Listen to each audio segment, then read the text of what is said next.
نحمده ونستعينه ونستغفره ونؤمن به ونتوكل عليه ونعوذ بالله من شرور أنفسنا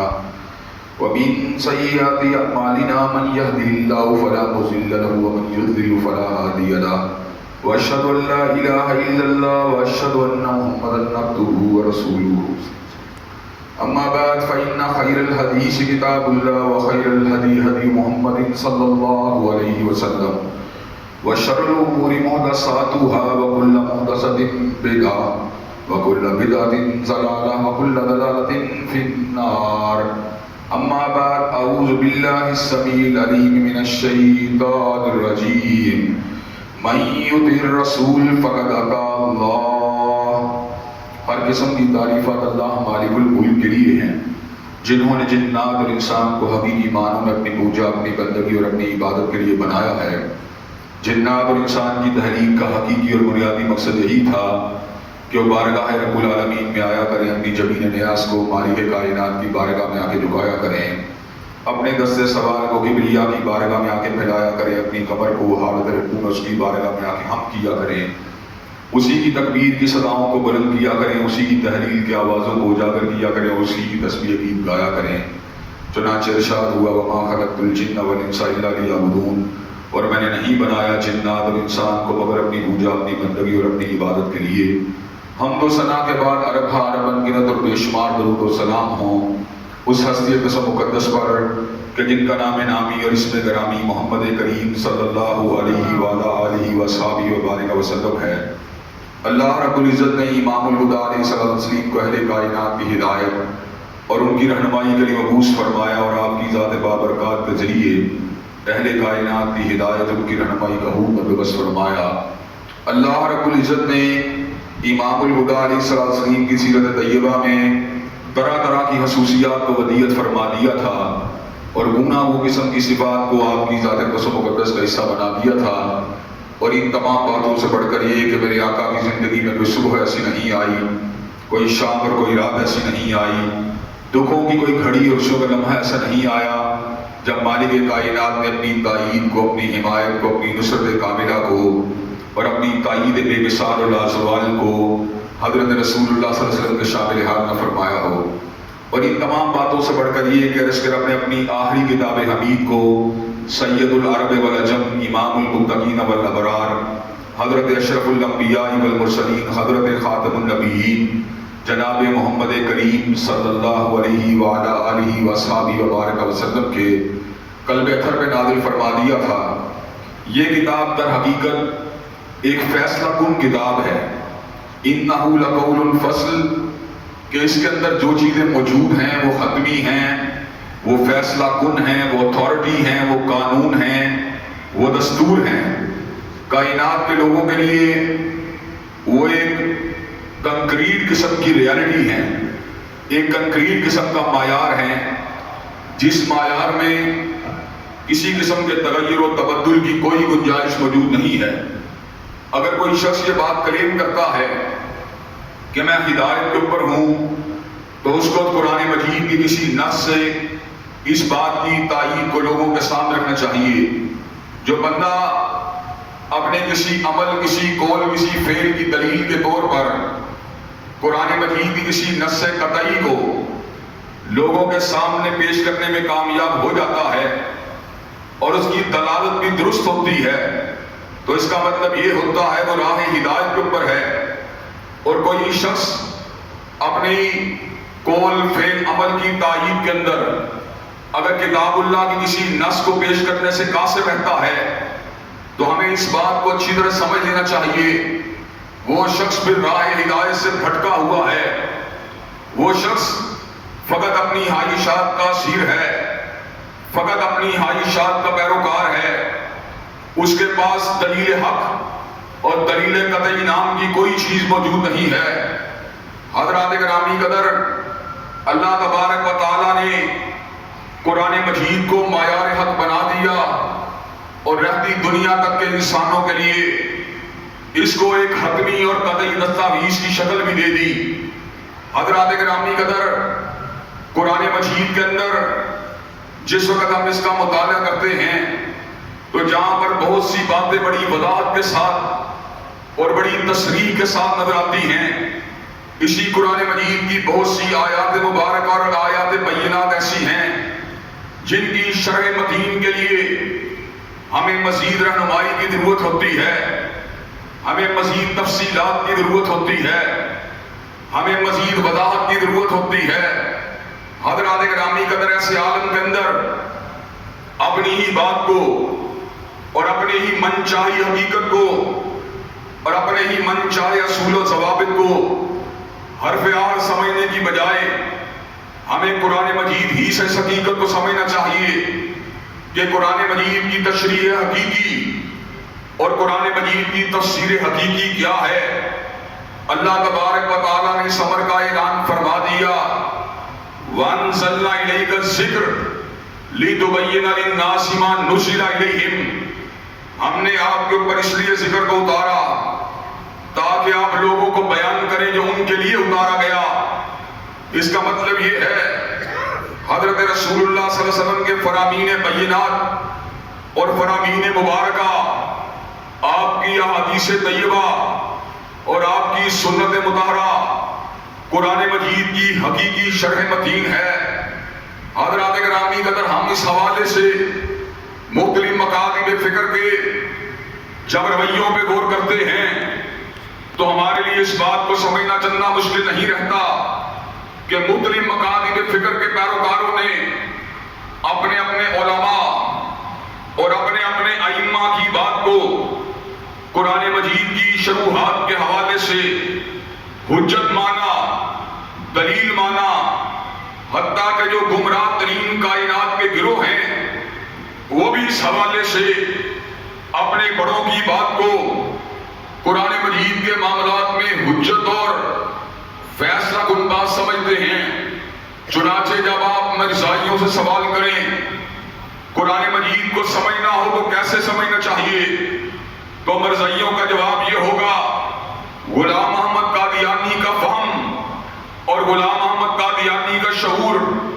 اور اس کی کہی ہوئی بات قرآن مجید کے باب میں ہمارے لیے حجت کی حیثیت رکھتی ہے۔ عرصہ دراز قبل جب میں بالکل ینگ ایج میں تھا اور گورنمنٹ کالج کا اسٹوڈنٹ ہوا کرتا تھا، ایسے عالم کے اندر میری ایک قادیانی مبلغ کے ساتھ گفتگو ہوئی۔ وہ کہنے لگا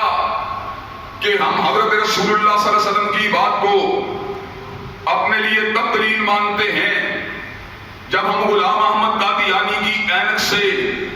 یا اس کے ذریعے اس بات پر پہنچتے ہیں۔ میں نے کہا نیلے رنگ کی عینت پہننے والوں کو ہر طرف نیلا رنگ نظر آتا ہے اور لال رنگ کی عینت پہننے والوں کو ہر جگہ لالی نظر آتی ہے اور سبز رنگ کی عینت پہننے والوں کو ہر جگہ سبزہ نظر آتا ہے، لیکن ٹرانسپیرنٹ عینت جس کے ذریعے ماحول کا صحیح معنوں میں جائزہ لیا جائے تو رنگوں کے درمیان امتیاز کرنا انسان کے لیے ممکن ہو جاتا ہے۔ حضرات گرامی قدر وہ ٹرانسپیرنٹ عینت جس کے ذریعے قرآن مجید کی آیات بینات کی تفسیر کو سمجھنا ہمارے لیے ممکن ہے، وہ حضرت رسول اللہ صلی اللہ علیہ وسلم کے فرامین مبارکہ ہیں، آپ کی احادیث طیبہ ہیں اور آپ کی سنن مطہرہ ہیں۔ جہاں پر حضور اقدس کی بات ہوگی، جہاں پر قاضی کملی والے کا فرمان ہوگا، جہاں پر آقا نامدار کی سنت ہوگی، جہاں پر آقا نامدار کی حدیث ہوگی، وہ قرآن مجید کے باب کے اندر حرف آر ہوگی اور اس کے ہوتے ہوئے کسی اور تشریح اور توضیح کو قرآن فہمی کے باب کے اندر حجت نہیں مانا جا سکتا، قرآن فہمی کے باب کے اندر دلیل نہیں مانا جا سکتا، اس لیے کہ دین اس وقت مکمل ہو چکا تھا جب حضرت رسول اللہ صلی اللہ علیہ وسلم کائنات میں جلوہ گر تھے۔ حضرت امام ابو حنیفہ رحمۃ اللہ علیہ کی آمد سے قبل دین مکمل تھا، حضرت احمد ابن حنبل رحمۃ اللہ علیہ کی آمد سے قبل دین مکمل تھا، حضرت شافعی رحمۃ اللہ علیہ کی آمد سے قبل دین مکمل تھا، حضرت مالک کی آمد سے قبل دین مکمل تھا، حضرت ابن تیمیہ اور حافظ ابن قیم رحمۃ اللہ علیہ کی آمد سے قبل دین مکمل تھا۔ الیوم اکملت لکم دینکم واتممت علیکم نعمتی ورضیت لکم الاسلام دینا۔ آج کے دن اللہ دین کو مکمل کر دیا، نعمتوں کو تمام کر دیا۔ وَرَسِيدُ لَكُمُ الْإِسْلَامَ دِينًا، اور تمہارے لیے بطور دین اسلام کو منتخب کر لیا۔ اگر آپ اعلیٰ حانیوں سے سوال کریں دین کو کیسے سمجھنا ہے تو اعلیٰ حانی جواب میں یہ بات کہیں گے، جو اعلیٰ حان کی تشریح و تفسیر ہے وہ ہمارے لیے حجت و دلیل ہے۔ آپ شیعہ سے سوال کریں وہ یہ بات کہیں گے 12 اماموں کی باتیں ہمارے لیے حرف اور حجت و دلیل ہیں۔ حضرات گرامی قدر، لیکن قرآن کیا کہتا ہے؟ وَأَنزَلْنَا إِلَيْكَ الذِّكْرَ لِتُبَيِّنَ لِلنَّاسِ مَا نُزِّلَ إِلَيْهِمْ، ہم نے آپ کے اوپر ذکر کو اس لیے اتارا ہے کہ آپ لوگوں کو بیان کریں جو ان کی طرف اتارا گیا ہے۔ حضرات گرامی قدر، میں آپ کے سامنے اس بات کو گزشتہ خطبہ جمعہ کے اندر بھی رکھ رہا تھا اور عید الفطر کے اجتماع کے اندر بھی میں نے آپ حضرات کی خدمت کے اندر اس بات کو بڑے ادب کے ساتھ، بڑے احترام کے ساتھ، بڑی عاجزی اور انکسار کے ساتھ بیان کیا تھا کہ دین کے معاملات ہوں، شریعت کے امور ہوں، ان معاملات کے اندر یا اللہ کی قربت کا سفر ہو، اس سفر کے اندر اگر ہم آگے بڑھنا چاہتے ہیں، منزل کی طرف پیش قدمی کرنا چاہتے ہیں، اللہ کی قربت کے سینوں کو طے کرنا چاہتے ہیں، تو اس کے لیے 2 چیزوں کی ضرورت ہے۔ ایک چیز خلوص نیت ہے، میری نیت خالص اللہ کی رضا ہونی چاہیے۔ اگر میرا جہاد دکھلاوے کے لیے ہے، میں جہنم کی طرف سفر کر رہا ہوں۔ اگر میرا علم دکھلاوے کے لیے ہے، میں جہنم کا مسافر ہوں۔ اگر میرا انفاق ریاکاری کا مبنی ہے، میں جہنم کا مسافر ہوں۔ اس کے مد مقابل اگر میرا علم الہیت کا مبنی ہے، میں جنت کا مسافر ہوں۔ میرا جہاد کلمت اللہ کی سربلندی کے لیے ہے، میں جنت کا مسافر ہوں۔ میرا انفاق جنت کے حصول کے لیے ہے، میں اللہ تبارک و تعالیٰ کے فضل و کرم سے جنت کا مسافر ہوں۔ جنتی ہونے کے لیے جہاں پر پہلا نقطہ یہ ہے کہ میرا عمل، میرا قول، میرا فعل، میرے معاملات دین کے مکمل طور پہ تابع ہونے چاہیے، وہیں پر یہ بات بھی اب ضروری ہے کہ میرا عمل سنت نبی شریف صلی اللہ علیہ وسلم کے ساتھ مطابقت رکھنا چاہیے۔ اگر میرا عمل حضور علیہ السلام کے مطابق نہیں ہے، میری نیت خالص اللہ کی رضا ہے، تو مجھے منزل نہیں مل سکتی۔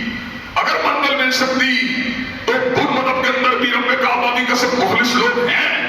ہندو مذہب کے اندر بھی مخلص پیروکار ہیں، عیسائیت کے اندر بھی اللہ کی رضا کے طلبگار مخلص لوگ مل جائیں گے۔ حتیٰ کہ یہودی جو اسلام کے بدترین دشمن ہیں، انبیاء رسول اللہ کے دشمن ہیں، ان کے قبیلے کے اندر بھی خلوص نیت رکھنے والے لوگ مل جائیں گے۔ لیکن وہ کیا چیز ہے جو یہود اور نصارہ کے اعمال کو اور ہندو اور بدھ متوں کے اعمال کو اللہ کی بارگاہ کے اندر مقبول نہیں ہونے دیتی؟ وہ چیز کیا ہے جو اس نقطے کے پر انسانیت کو لے کے آتی ہے؟ وَمَن يَبْتَغِي غَيْرَ الْإِسْلَامِ دِينًا فَلَن يُقْبَلَ مِنْهُ وَهُوَ فِي الْآخِرَةِ مِنَ الْخَاسِرِينَ۔ جو غیر اسلام کو دین کے طور پر قبول کرے گا، اللہ اس کے دین کو قبول نہیں کریں گے اور آخرت کا گھاٹا اس کا مقدر بن جائے گا۔ وہ کیا چیز ہے جو انسانیت کو کامیابی کی شاہراہ سے اتار کر ناکامی کے راستے کے پر دھکیل دیتی ہے؟ وہ فرق جو بدھ مذہب کو اسلام سے جدا کرتا ہے، وہ واضح فرق جو عیسائیت کو ہمارے مذہب سے جدا کرتا ہے، وہ فرق واضح طور پہ یہ ہے ہم حضرت رسول اللہ کی اتباع کرنے والے ہیں، ہم کائنات کے امام کی بات کو ماننے والے ہیں، اور وہ امام کائنات کی رسالت اللہ خالدہ کا انکار کرنے والے ہیں۔ دارالکفر اور دارالسلام کے اندر بھی فرق یہی ہے۔ دارالسلام کے ماننے والے بھی اللہ کا نام تو لیتے ہیں اور دارالکفر کے رہنے والے بھی مالک کائنات کی بات تو کرتے ہیں، لیکن دارالسلام کے رہنے والے حضرت رسول اللہ کو اپنا مقتدا مانتے ہیں اور دارالکفر کے رہنے والے حضور کی امامت و قیادت کو تسلیم کرنے کے برباد و تیار نہیں ہوتے۔ حضرات گرامی قدر، محمد فرق بین الناس، حضرت رسول اللہ کی ذات اقدس لوگوں کے درمیان تفریق کرنے والی ہے، لوگوں کے درمیان فرق کرنے والی ہے۔ جس کا رسول مصطفیٰ ہے، جس کا مقتدا مصطفیٰ ہے، جس کا مقتدا